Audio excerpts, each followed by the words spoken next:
नमस्कार, स्वागत है आपका सीएनबीसी आवाज पर और मैं हूं आपके साथ दीपाली नंदा। एक बार फिर हम हाजिर हैं लेकर आपके लिए खास शो जिसमें मिलेंगे आपके निवेश से जुड़े सवालों के जवाब।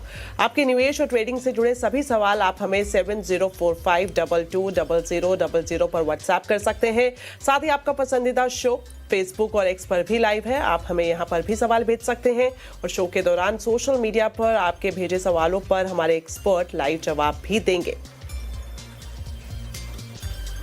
और आज हमारे साथ शो में मौजूद रहेंगे प्रॉफिट मार्ट सिक्योरिटीज के रिसर्च हेड आशीष बहेती।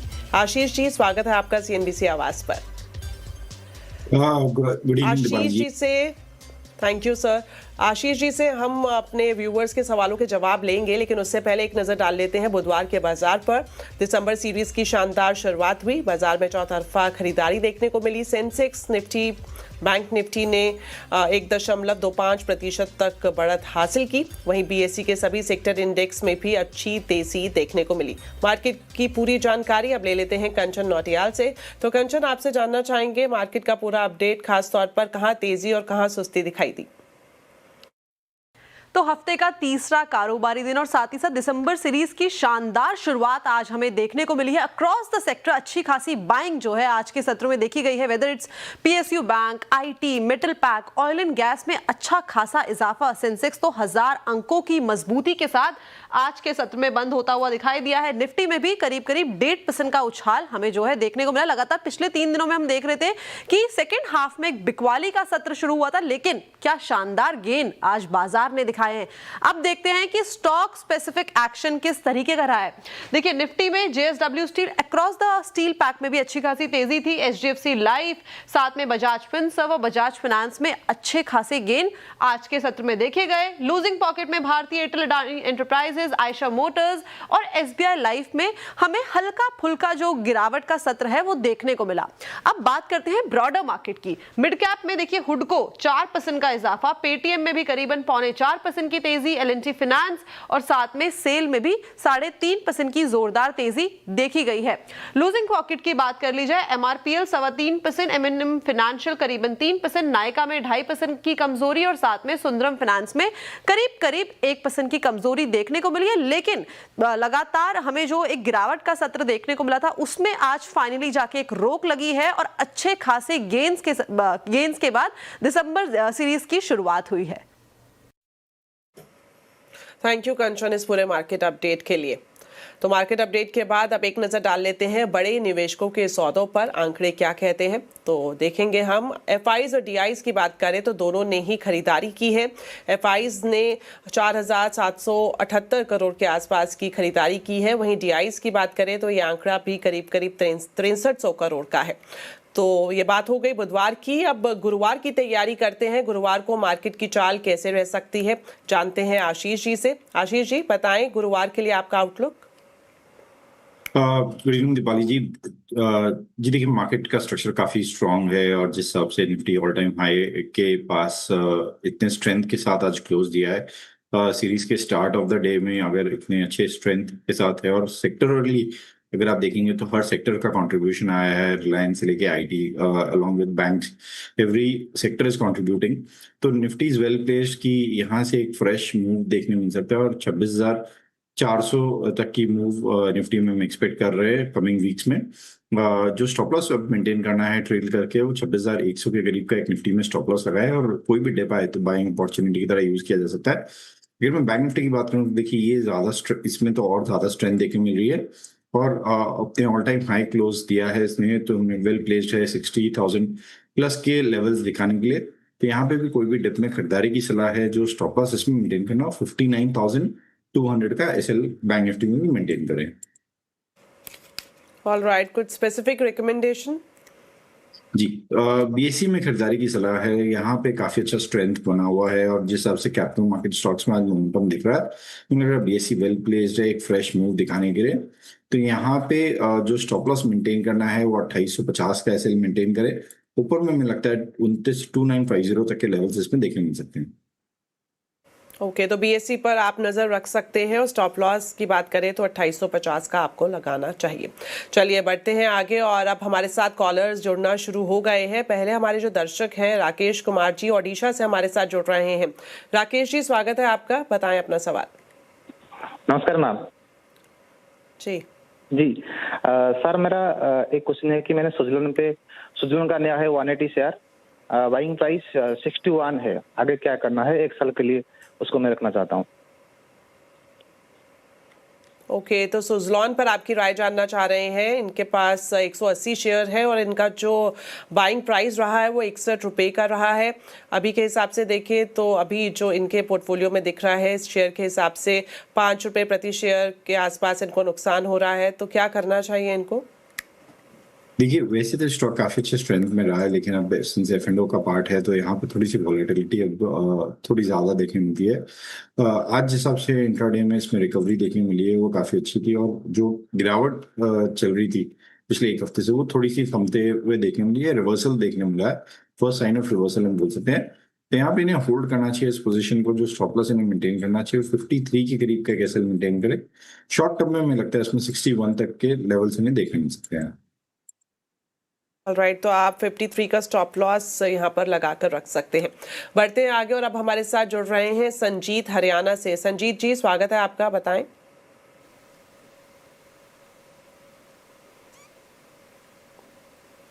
संजीत जी।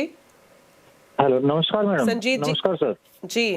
जी सर, पूछिए अपना सवाल।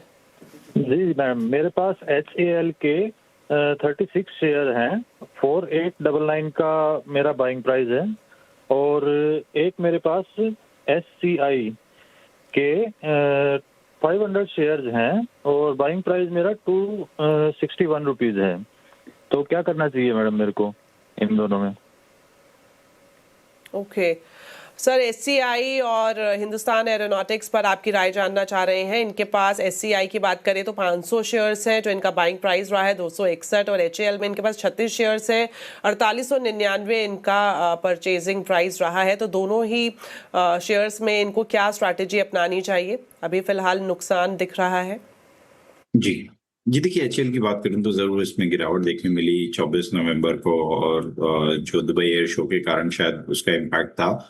और जिस हिसाब से स्टॉक ने 200 डेमा पे अपना एक बेस बनाया है और आज एक अच्छा मोमेंटम वापस पकड़ता हुआ देखने मिला है, मुझे लग रहा है कि शायद जो वर्स्ट है इट्स ऑल गॉट प्राइस्ड इन, और यहाँ से वापस एक ऊपर की तरफ स्विंग देखने मिल सकता है जो कि इसे 4700 तक के जोन्स में ले जा सकता है। तो यहाँ पे होल्ड करे इस पोजीशन को, एक स्टॉप लॉस जरूर अभी जो स्विंग लो का है 4400 का वो मेंटेन करे।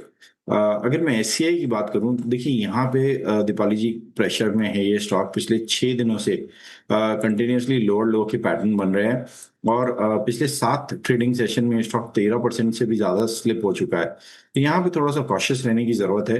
अगर इसमें 230 का जो लेवल है वो टूटता है तो इसमें शायद गिरावट और भी देखने मिल सकती है, और 218 तक भी स्टॉक स्लिप हो सकता है। तो यहाँ पे थोड़ा सा कॉशियस रहे।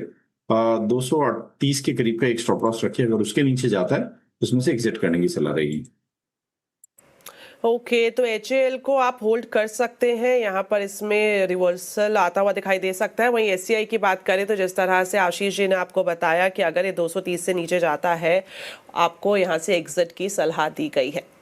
चलिए बढ़ते हैं आगे और अब हमारे साथ बेंगलुरु से राजीव जी जुड़ रहे हैं। राजीव जी स्वागत है आपका CNBC आवाज पर, पूछिए अपना सवाल। नमस्कार मैडम जी। हेलो, मेरा क्वेश्चन है मैडम चंबल फर्टिलाइजर के रिगार्डिंग। जब मार्केट नीचे जा रहा था तो ये हायर हाई और हायर लो बना रहा था कंटिन्यूसली, और 52 वीक लो भी इसने टच किया, और अभी 52 वीक हाई टच किया था उस वक्त, और अभी लो टच कर दिया है इसने। मेरे पास 500 शेयर एट द रेट 535, और सेकंड है 10th के ऊपर 125 share I am holding at the rate 4550। Sir समय अवधि आप बता पाएंगे कब तक होल्ड करके रखना चाहते हैं? समय अवधि में up to 6 month to 1 year. Okay, तो 6 महीने से 1 साल तक का नजरिया कैसा रहेगा? तो शेयर्स जो इन्होंने बताए चंबल फर्टिलाइजर और ट्रेंट, क्या कहेंगे आशीष जी? जी ये देखिए, चंबल फर्टिलाइजर तो काफी अच्छा करेक्ट हो चुका है। स्टॉक अपने रिसेंट हाइज जो मई में लगे थे वहां से ऑलमोस्ट 40% तक स्लिप हो चुका है। तो हमें लग रहा है एक स्ट्रॉन्ग सपोर्ट एरिया के पास ये स्टॉक आ चुका है। अक्टूबर 2024 में भी इन्हीं लेवल्स पे सपोर्ट लिया था, यहीं से एक अच्छा बाउंस बैक देखने मिला था इसमें, जो 725 तक का मूव दिखाया था। तो हमारा एंटिसिपेशन ऐसा है कि ये एक स्ट्रॉन्ग डिमांड जोन है और यहाँ से वापस एक बाउंस बैक एंटिसिपेट कर सकते हैं। शॉर्ट टर्म में इसमें जो टारगेट्स ऊपर की तरफ आते हुए देखने मिल सकते हैं वो 460 से लेकर 470 तक के जोन में स्टॉक जाता हुआ देखने मिल सकता है। होल्ड करने की सलाह रहेगी। जो स्टॉप लॉस इन्हें मेंटेन करना चाहिए वो 430 का एसएल मेंटेन करे चंबल फर्टिलाइजर में। दूसरा जो स्टॉक इन्होंने बताया ट्रेंड का, देखिए यहाँ पे जरूर थोड़ा प्रेशर में ये स्टॉक है, लेकिन काफी अच्छा मूव बना था इसमें पिछले साल। और यहाँ पे हमें लग रहा है कि इसमें भी एक बेस फॉर्मेशन चल रहा है। यहाँ से एक मूव अपसाइड में एंटिसिपेट कर सकते हैं ट्रेंड में ये, जो कि इसे वापस 4500 जो कि इसका 20 डेमा है वहां तक ये जाता हुआ देखने मिल सकता है। तो इस पोजीशन को भी होल्ड करें, लेकिन एक स्टॉप लॉस जरूर 4200 पे मेंटेन करें। ओके, तो दोनों ही स्टॉक में आपको होल्ड करने की सलाह है और जो स्टॉप लॉस आशीष जी ने आपको बताया है वो ज़रूर आप लगाएं। बढ़ते हैं आगे और अब हमारे साथ पटना से सचिन जुड़ रहे हैं। सचिन जी, स्वागत है आपका सीएनबीसी आवाज़ पर, पूछिए अपना सवाल। Ma'am, actually I am holding 500 shares of NTPC green at the rate of 144 पर शेयर एंड अभी तो मेरा लाइक पोर्टफोलियो काफी ज्यादा लॉस में जा चुका है and I am very confuse कि मैं क्या करूं, इसको बेच के निकल जाऊं क्योंकि कुछ भी इसके अंदर लाइक डाउनफॉल आ रहा है इसका। ओके, तो एनटीपीसी ग्रीन एनर्जी को लेकर ये थोड़े परेशान दिखाई दे रहे हैं आशीष जी। इनके पास 500 शेयर है, 144 का इनका परचेजिंग रही है। तो अभी क्या स्ट्रैटेजी इनको रखनी चाहिए? क्या ये होल्ड करें, कुछ रिवर्सल दिख सकता है, ऊपर जाते हुए दिख सकता है, या फिर एग्जिट की सलाह रहेगी? ये देखिए, इनके माध्यम से मैं एक सलाह देना चाहूंगा सबको कि अगर आप आईपीओ के शेयर में इन्वेस्ट कर रहे हैं तो जब आईपीओ की जो लिस्टिंग प्राइस होती है या आईपीओ की जो प्राइस होती है उससे बहुत ज्यादा अगर प्राइस डेविएट हो जा रही है तो वहां पे उसे चेज ना करे। एनटीपीसी ग्रीन का एग्जांपल दूं तो इसका जो आईपीओ का बैंड था, प्राइस बैंड था, वो 102 से 108 था। तो स्टॉक जब लिस्ट हुआ 111 पे लिस्ट हुआ और इन्होंने 144 के रेंज में लिया, तो जो कि काफी शॉर्ट ड्यूरेशन में वो मूव आया था 111 से लेके 150 तक का। तो अगर आप इतने हाई बीटा मोमेंटम को चेज कर रहे हैं तो वहां पे एक स्टॉप लॉस जरूर एकदम स्ट्रिक्ट मेंटेन कीजिए। सिंस ये स्टॉक ऑलरेडी काफी स्टीप करेक्ट हो चुका है, अपने जो रिसेंट हाइज बनाए थे इसने दिसंबर 2024 में 150 के, वहां से 94 तक स्लाइड हो चुका है। मुझे लग रहा है कि एक स्ट्रॉन्ग सपोर्ट एरिया आ चुका है अब इसमें और एक बाउंस बैक देखने मिल सकता है। लेकिन जो ऊपर के लेवल है वो अभी भी ऊपर में रेजिस्टेंस 100 के पास में बना हुआ है, तो वहां पे आने के बाद शायद इसमें वापस सेलिंग प्रेशर थोड़ा सा देखने मिलेगा। तो यहाँ पे होल्ड करने की सलाह है, इन लेवल्स पे एग्जिट तो ना करें। एक अच्छी कंपनी अगर इनका व्यू थोड़ा सा लॉन्ग टर्म का है तो यहाँ पे 90 का स्टॉप लॉस लगाकर बने रह सकते हैं। ऑल राइट, तो जिस तरह से आपने बताया 6 महीने से 1 साल तक के लिए आप इनका व्यू लेकर चल रहे थे, तो 100 के स्टॉप लॉस के साथ आप फिलहाल यहाँ पर होल्ड कर सकते हैं। बढ़ते हैं आगे और अब केतन जी हमारे साथ जुड़ रहे हैं जामनगर से। केतन जी, स्वागत है आपका सीएनबीसी आवाज़ पर, पूछिए अपना सवाल। नमस्कार madam, good evening sir. Sir, मैं एसबीआई कार्ड्स के बारे में जानना चाहता हूँ। मेरे पास 220 शेयर्स हैं 760 के भाव पे। तो आगे मैं उसको अच्छी कौन सी स्क्रिप्ट में स्विच कर सकता हूँ या होल्ड कर सकता हूँ इसमें? ओके, तो एसबीआई कार्ड्स, इनके पास जो परचेजिंग इनका प्राइस रहा है वो 760 का रहा है और इनके पास 20 शेयर्स है। एसबीआई कार्ड की बात करें तो अभी जो दाम दिख रहा है वो 870 के आसपास दिख रहा है। तो अब इन्हें आगे क्या करना चाहिए? ऐड ऑन करना चाहिए, होल्ड कर सकते हैं? बताएं। जी देखिए, स्टॉक तो अच्छे स्ट्रेंथ में है और एक पिछले 4 हफ्तों से एक टाइट रेंज में कंसोलिडेट कर रहा है। ऊपर का जो जोन बन गया इसमें वो 890 और नीचे में जोन बना हुआ है वो 860। इसी रेंज में मैक्सिमम ट्रेडिंग हुई है पिछले 4 हफ्तों में और एक वैल्यू जोन क्रिएट हो गया है। मुझे लग रहा है इसका जो ब्रेकआउट आएगा, अगर 890 का ब्रेकआउट आता है और सस्टेन करता है तो इसमें 950 से लेकर 970 तक के लेवल्स देखने मिल सकते हैं इन्हें। तो होल्ड करने की सलाह है और इनफैक्ट इन लेवल्स पे पोजीशन अगर ये चाहे तो ऐड भी कर सकते हैं। एक कंबाइंड स्टॉप लॉस जरूर 850 के करीब का एक मेंटेन करे। ऊपर में मुझे लगता है 950 के लेवल्स के लिए ये पोजीशन को होल्ड कर सकते हैं। ऑल राइट, तो 950 से 970 की पोजीशन के लिए आप फिलहाल 850 के स्टॉप लॉस के साथ इसको होल्ड कर सकते हैं। अगले कॉलर हैं सचिन वर्मा। सचिन जी, स्वागत है आपका CNBC आवाज पर, बताएं अपना सवाल। नमस्कार मैडम, मेरा सवाल कैंपस एक्टिवेयर पे है। मेरे पास 305 के रेट पर 1000 शेयर है, मुझे क्या करना चाहिए? मेरी अवधि 3 महीने की रहेगी और मुझे ब्रेकआउट लेवल क्या रहेगा मैडम? ओके, तो ब्रेकआउट लेवल के बारे में जानना चाह रहे हैं कैंपस शूज में। इनके पास 1000 शेयर्स हैं, 305 का इनका दाम रहा है और अभी जो है 274 के आसपास ये शेयर दिखाई दे रहा है, तो क्या करना चाहिए इन्हें? जी देखिए, अगर मैं थोड़ा सा लॉन्गर टर्म चार्ट देखूं तो जरूर ये स्टॉक काफी प्रेशर में रहा और एक काफी गिरावट देखने मिली है इसमें। लेकिन अगर मैं शॉर्ट टर्म में इसे एनालाइज करूं तो एक अच्छा रिवर्सल पैटर्न बन रहा है स्टॉक में। इस हफ्ते भी अगर आप देखेंगे तो 5-5.5% की बढ़त इसमें ऑलरेडी आ चुकी है और हमें लग रहा है कि अगर ये सस्टेन करता है इस वीक में, अगर वीकली क्लोज 280 के ऊपर रहता है तो इसमें 320 तक के लेवल्स इन्हें देखने मिल सकते हैं। तो यहाँ पे होल्ड करने की सलाह रहेगी। जो स्टॉप लॉस इन्हें मेंटेन करना चाहिए वो 255 का एसएल मेंटेन करे और 280 का अगर ब्रेकआउट सस्टेन करता है तो 320 तक के लेवल एक्सपेक्ट कर सकते हैं। ऑल राइट, तो ब्रेकआउट लेवल यहाँ पर 280 का है और ये 320 तक जाता हुआ दिखाई दे सकता है और यहाँ पर आप 255 पर स्टॉप लॉस जरूर लगा लें। अगले कॉलर अब हमारे साथ जुड़ रहे हैं दिल्ली से एवी रमाना जी। एवी रमाना जी, स्वागत है आपका, बताएं। नमस्कार मैम, इन्फोसिस शेयर से मैंने 1540 में लिया था, 100 शेयर लिया था, उसको होल्ड करूं और एग्जिट हो जाऊं? इन्फोसिस पर क्या राय रहेगी सर आपकी? इनके पास 100 शेयर हैं, 1545 के दाम पर इन्होंने खरीदे, अभी जो है 1557 के आसपास दाम दिखाई दे रहा है, होल्ड कर सकते हैं क्या? जी देखिए, हमारा थोड़ा सा व्यू नेगेटिव है लार्ज कैप आईटी स्टॉक्स को लेकर और वहीं हम मिड कैप आईटी स्टॉक्स में काफी पॉजिटिव है।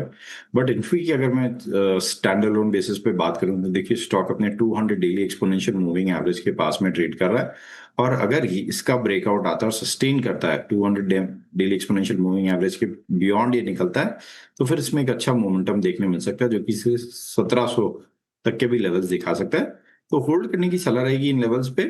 जो इन्हें स्टॉप लॉस मेंटेन करना चाहिए 1530 के करीब का एक एसएल मेंटेन करे।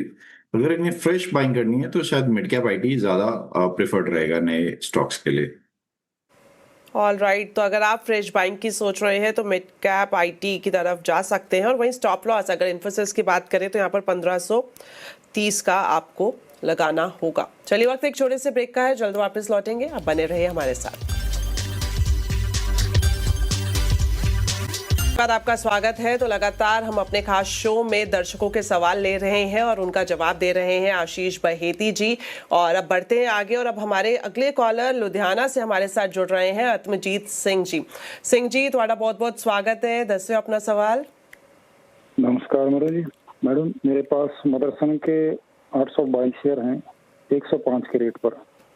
मैं 6 से 12 महीने तक रुक सकता हूँ मैडम, क्या स्कोप है इसमें?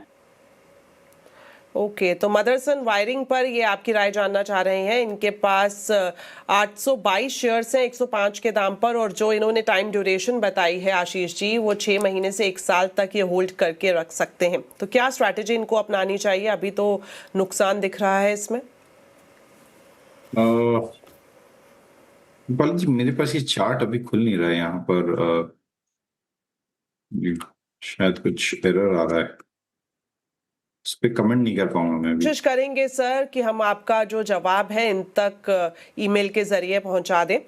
आगे बढ़ते हैं और अगले कॉलर जो हमारे साथ जुड़ रहे हैं विनोद जी केरला से। विनोद जी, स्वागत है आपका, पूछिए अपना सवाल। हाँ, नमस्ते मैडम। मेरे पास है कोचिन शिपयार्ड का 70 शेयर @ 1688 और HDB फाइनेंस का है 205 शेयर @ 844 और REC का 233 @ 409 का।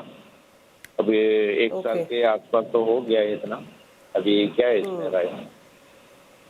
ओके, तो 1 साल इनको हो गया है ये शेयर्स लिए हुए, जो इन्होंने 2 शेयर्स बताए हैं, कोचिन शिपयार्ड 70 शेयर 1688 के दाम पर, और एचडीबी फाइनेंस पर भी ये आपकी राय जानना चाह रहे हैं। अभी नुकसान दिख रहा है, आगे कैसा इसमें हलचल देखने को मिल सकती है? जी, देखिए कोचिन शिपयार्ड तो कंसोलिडेट कर रहा है, पिछले 3 से 4 हफ्तों से इसमें एक टाइट रेंज मोमेंटम बना हुआ है, और हमें लग रहा है कि अगर इसका जो ब्रेकआउट है 1700 के ऊपर ये ट्रेड करेगा और सस्टेन करेगा, तो इसमें एक अच्छा मूव देखने मिल सकता है, जो कि इसे 1800 से लेकर 1850 तक के भी लेवल्स दिखा सकता है। यहाँ पे होल्ड करे, स्विंग लो के करीब का एक स्टॉप लॉस लगाया, जो कि 1650 का जोन है, वहां पे एक स्टॉप लॉस रखे। दूसरा जो स्टॉक इन्होंने बताया एचडीबी फाइनेंशियल्स, देखिए स्टॉक स्लिप होकर वापस अपने आईपीओ प्राइस के आसपास में ट्रेड कर रहा है।